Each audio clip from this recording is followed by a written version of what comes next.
আসলে তো ওনারা সঠিক কথাই বলেছেন, কারণ পাশ নিয়ে পড়ে থাকতে গেলে তো সামনে তাকানোর কোনো সুযোগ থাকে না। আমরা সবসময় সামনে তাকাতে চাই। যেরকম বাংলাদেশের এই জিনিসটাই সবচেয়ে সমস্যা হয়ে গেছে যে আমরা সামনে তাকাইতে পারি না। আমাদের ডিফেন্সের অবস্থায় দেখেন, আমাদের কত বাজে অবস্থা, অথচ আমরা এই জায়গাটায় চাইলে কত কিছুই করতে পারি। আমি যে ড্রোন মেকিং ইভেন্টের কথা বলেছি, আমাদের সেই প্রযুক্তিগত মানে ল্যাব আছে, ফান্ডিং কানেক্ট বাজার, আমাদের মেধাও আছে। তো সবকিছু কাজে লাগে আমরা যদি সেই কম্ব্যাট অ্যান্ড সার্ভেলেন্স ড্রোন গুলো তৈরি করতে পারি, আস্তে আস্তে যদি শুরুও করতে পারি, তাহলে এটা এক পর্যায়ে বিকশিত হইতে হইতে অবশ্যই একটা স্টেট অফ দ্য আর্ট পর্যায়ে যাইতে পারে। এটা সমস্যা কি? আর আমি আগেই বলেছি যে এখন ওই ইনফ্যান্ট্রি দিয়ে কনভেনশনাল ওয়ারফেয়ারের যুগ না, আমাদেরকে অবশ্যই প্রযুক্তির দিক দিয়েই আগাইতে হবে।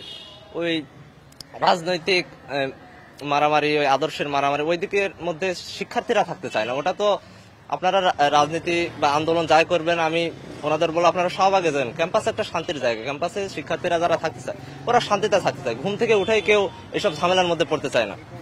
ঢাকা বিশ্ববিদ্যালয়ের ইতিহাসে সবচেয়ে বেশি প্রার্থী বা যার মধ্যে 19 জন জিএস প্রার্থী, আপনাকে কেন ভোট দিবেন? আমাকে ভোট দেওয়ার ওই একটাই কারণ বললাম, যদি তোমরা মনে করেন আপনি ঘুম থেকে উঠলেন সুন্দর একটা সকাল, হল থেকে বের হয়ে দেখলেন বাক্সার শিবির, ছাত্রদল এরা মারামারি লাগাইছে, রয়্যাল রামবাগ, এটা তো কেউ চায় না। মানুষ চায়, মানে আমাদের শিক্ষার্থীরা চায় যে ক্যাম্পাসটাকে আমরা উপভোগ করবো, শান্তিতে থাকবো। কেন ওইসব ঝামেলার মধ্যে পড়বো? ওইসব ঝামেলা যা আছে ওইগুলো আলাদা জায়গা আছে, ওইগুলো আপনার আলাদা। স্টুডেন্ট কাউন্সিল নির্বাচন আর ন্যাশনাল ইলেকশন আলাদা বিষয়। আমাদের দেশের মানুষ যেটা মনে করে যে এখানে যেই দল নির্বাচিত হয়ে আসবে সেই মানে পরবর্তীতে সরকার গঠন করবে, না, বিষয়টা এমন না। ওনাদের জ্ঞাতার্থে আমি জানিয়ে দিই যে এখানে স্টুডেন্টরা স্টুডেন্টদেরই নির্বাচিত করবে। যেরকম আরেকটা কথা, যে আমি সর্বপ্রথম একটা ছাত্র নেতার সর্বপ্রথম পরিচয় হওয়া উচিত সে একজন ছাত্র।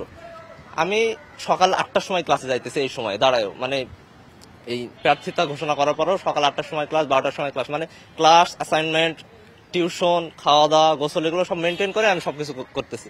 তো অন্যরা কিভাবে এত সময় পাইতেছে বুঝে না, কিন্তু আমার জন্য প্রচার প্রচারণা মানে এগুলো মেনটেন করে প্রচার প্রচারণা করা অনেক টাফ হয়ে যায়। এই জন্য আমি তো লিফলেটও কোনো কিছু ছাপাইনি, মানে ক্যাম্পাসটাকে কোনো মানে পরিবেশ দূষণের মতো কোনো কাজ করতেছে না, আর কাউকে জোর করে হাতে লিফলেট গুঁজে দিয়ে ওইরকম কাউকে ডিস্টার্ব করতেছে না। আমি যা মানে কারো রুমে যাইতে হলো তাদের অনুমতি নেওয়া, আমার যদি পরিচিত হয়, বন্ধু বা বড় ভাইয়ের পরিচিত হয়, তাদের মাধ্যমে যে তাদের রুমে যায় আমি নিজের কথা বলতেছি, মানে আমি কাউকে ডিস্টার্ব করতেছি না। ভোট দিলে তারা এমনিতে দিবে, আমার ইশতেহার তো সবাই দেখছে, তারা তো ঢাবির স্টুডেন্ট, তারা তো বুঝবে কে ভালো কে, এটা তো তাদের বুঝবে। বিজয়ের সমীকরণ কেমন দেখছেন? বিজয়ের সমীকরণ আপাতত 50-50 দেখতেছে। বাকি 50 টাকা আর আপনার কত? সবই তো আল্লাহর, 100% তো আল্লাহ। আর তারপরে আমার চেষ্টা চালায় যেতে হবে। আমার নারীদের ভোট একটু বাড়তেছে, তারা আসতে বুঝতে, আমি তো মেয়েদের হলে তো ছেলেরা যাইতে পারে না।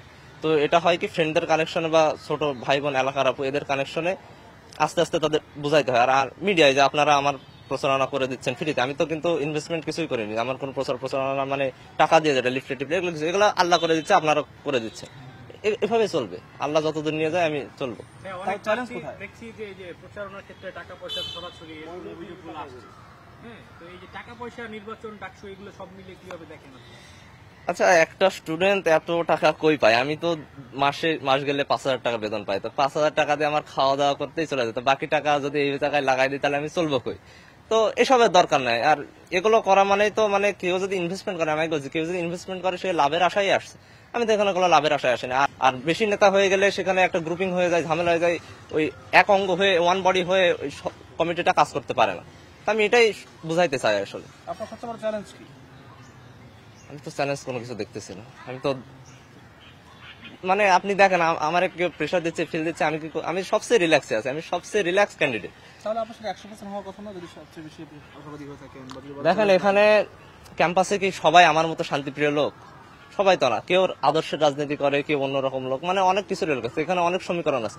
আর এটার ডাইরেক্ট রিসার্চ তো কেউ করেনি। আপনারা তো সবাইকে একটা মানে কাগজ দিয়ে বলেননি যে আপনি এই আদর্শের লোক বা এইরকম লোক, একটা টিক টিক মারেন। এভাবে যদি হইতো তাহলে একটা পার্সেন্টেজ করে হিসাব হইতো, তারপরে আপনারা আমাকে বলে দিতে পারতেন। আচ্ছা, আপনার ভাই, আমি একটা প্রশ্ন করি, আপনার চোখে কোন ভিপি প্রার্থী এখন পর্যন্ত গিয়েছে? ভিপি জিএস না। এগুলো ভোট দিবেন, কাকে ভোট দিবেন? এটা আসলে বলা ঠিক না। আমি আরো কয়েকদিন অবজার্ভ করব, আরো কয়েকদিন মানুষকে দেখবো যে কারা কে বেশি যোগ্য, এটার করে তারপরে দিন শেষে আমার ভোটটা আমি দিয়ে দেব। যোগ্যতা জানতে চাচ্ছি আমরা, কাকে বলতে নাম চাইনি আমরা, জানতে চাচ্ছি কি দেখে ভোট দিবেন? আমার কাছে যোগ্যতার মাপকাঠি হলো তিনি অবশ্যই আমার মতো একজন ছাত্র হবেন, ছাত্রদের নিয়ে কথা বলবেন, ক্যাম্পাসের যে সুষ্ঠু মানে পরিবেশ যিনি বজায় রাখতে পারবেন তাকে আমরা ভোট দেবো। কারণ দিন শেষে আমরা সব শান্তিপ্রিয় মানুষ, এটাই। এটা যে নিশ্চিত করবে তার জন্য, আর মেয়েদের সেফটি দেখবে, এরকম মানে কমন বিষয়গুলো যে দেখতে পারবে, মানে কোনো ঝামেলার মধ্যে জড়াবে না নিজেকে এবং আমাদেরকেও। পেয়েছেন এমন কাউকে? আচ্ছা, আপনার বিরুদ্ধে কোনো নেগেটিভিটি এখন পর্যন্ত ছড়িয়েছে কোনো?